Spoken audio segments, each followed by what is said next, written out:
Esta aqui está para de querer mas com 20 biá acaba nos organizar passeio de bicicleta, não?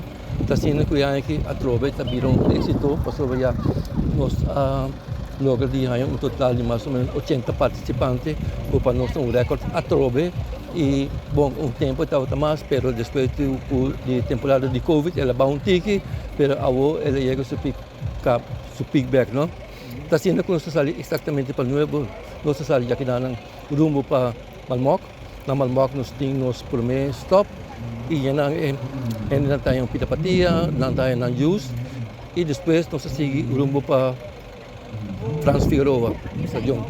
E não trouxe mesmo stop e depois nós seguimos rumo para back para o centro de bairro Praia Babau. Então quer que passeio aqui dura mais ou menos 3 horas e a partir de 2 horas já não sei o final.